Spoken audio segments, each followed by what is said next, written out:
বন্ধুরা, আজকে আমি একটা অন্যরকম রেসিপি আজকে আপনাদের সামনে তুলে ধরবো। এখন গরমকাল পড়ে গেছে। গরমকাল মানে তো এখন ঝিঙে পোস্ত, ঝিঙে আর কি বাজারে প্রচুর পরিমাণে এখন পাওয়া যাবে, উঠছে এখন। তা এখন কম বেশি সব বাড়িতেই ঝিঙে পোস্ত হয়, ঝিঙে দিয়ে আলু দিয়ে। তা আমি একটু ঝিঙে পোস্তটা একটু অন্য টাইপের করবো, অন্য রকমভাবে করবো একটু। সেটাই আপনাদেরকে আমি দেখাচ্ছি। আপনারা পুরো ভিডিওটা দেখুন আর আমাদের সঙ্গে থাকুন। আর আমি কী কী উপকরণ নিয়েছি একটু দেখাই। ঝিঙে পোস্ত মানে ঝিঙেটা নিয়েছি, ঝিঙেটা কেটে নিয়েছি, কেটে ধুয়ে রেখেছি। এবার আপনারা অনেকেই এর সাথে আলুও দিতে পারেন, আমি আলু দেবো না, আলু ছাড়া ঝিঙেটা দিয়ে পোস্ত দিয়ে রান্না করব। ফোড়নের জন্য নিয়েছি কালো জিরে, শুকনো লঙ্কা, নুন নেব, হলুদ এমনি অল্প দেবো, ঝিঙে পোস্ত তো বেশি দেবো না, অল্প একটু হলুদ দেবো। চিনি নেব স্বাদ মতো, যে যা স্বাদ মতো দেবেন। কাঁচা লঙ্কা 3-4টে চেরা। পোস্তটা নিয়েছি, পোস্তটা আমি আগে মিক্সারে শুকনো খোলায় আগে ঘুরিয়ে নিয়েছি, তারপর তার সাথে একটু জল দিয়ে ওটাকে আবার ঘুরিয়ে নিয়ে পেস্টটা এরমভাবে করেছি। আর নিয়েছি দুধ, দুধটা হচ্ছে কাঁচা দুধ নয়, জাল দেওয়া দুধ। হ্যাঁ, জাল দেওয়া দুধ আমি নিয়েছি। যেটা বলছিলাম আর কি, একটু অন্যরকম করবো, যে ঝিঙে পোস্তর মধ্যে একটু দুধটা অ্যাড করবো। আর পুরো রান্নাটা আমি সর্ষের তেলে করবো। তাহলে চলুন পুরো রান্নাটা দেখুন আর আমাদের সঙ্গে থাকুন। তেল দিয়ে দিচ্ছি।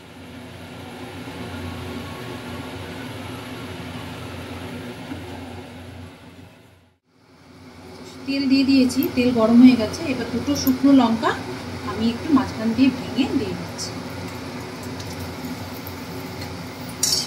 এটা একটু ভাজা ভাজা হলে, কালো হয়ে গেছে। এবার আমি এর মধ্যে অল্প একটু কালো জিরে দিয়ে দিচ্ছি।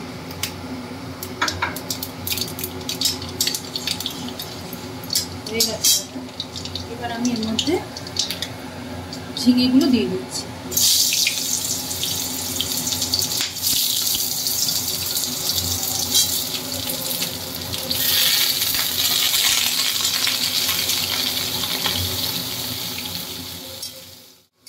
এটা হচ্ছে 1 কেজি ঝিঙে নিয়ে নিয়েছি।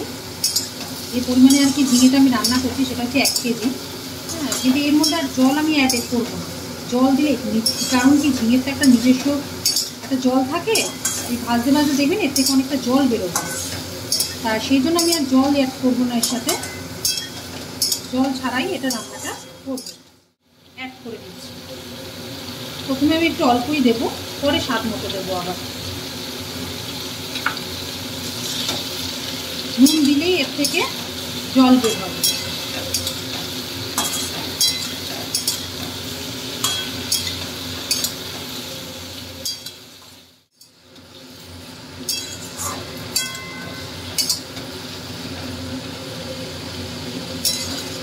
এবার অল্প একটু হলুদ দেবো, যেহেতু পোস্ত দেবো, বেশি হলুদ দেবো না।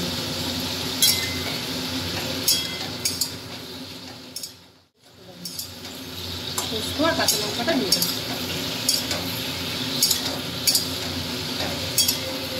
দিচ্ছে, জল বেরোচ্ছে, এই যে জল বেরোচ্ছে। এই জলটা পুরো শুকাতে হবে, ততক্ষণে ঝিঙেটাও ভাজা হয়ে যাবে। আর জল দেবো না কেন, এর মধ্যে তো আমি পোস্তই দেবো, পোস্তর মধ্যে জল আছে, আর প্লাস একটু দুধ দেবো, রান্নাটা আরও টেস্টি হবে। বন্ধুরা, একটু দুধ দিয়ে খেয়ে দেখবেন, একটু দুধ দিলে টেস্টটা আর একটু সুন্দর হয়।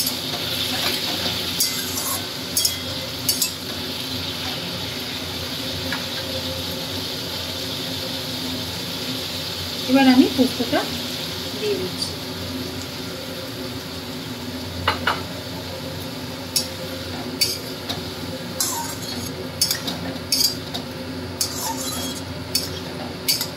পোস্তটা দেওয়ার পর বেশ কিছুক্ষণ কষাবে।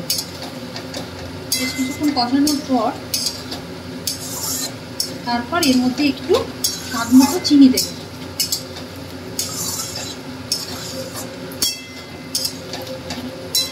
এবার আমি একটু এর মধ্যে চিনি দিয়ে দিলাম।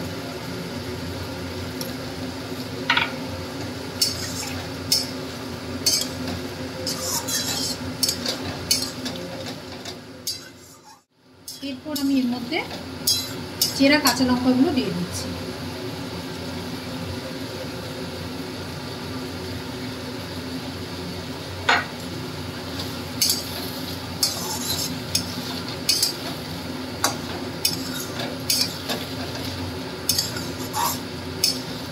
বেশি লঙ্কা, কাঁচা লঙ্কা এর সাথে যাবে না, যেহেতু ঝিঙে পোস্ত একটু মিষ্টি মিষ্টি হয়, তাই লঙ্কা কিন্তু বেশি দেবেন না।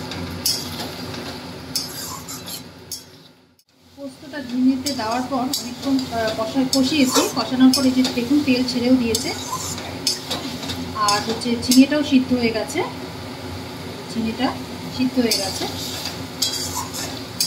এবার আমি এর মধ্যে দুধটা একটু দিয়ে দেবো।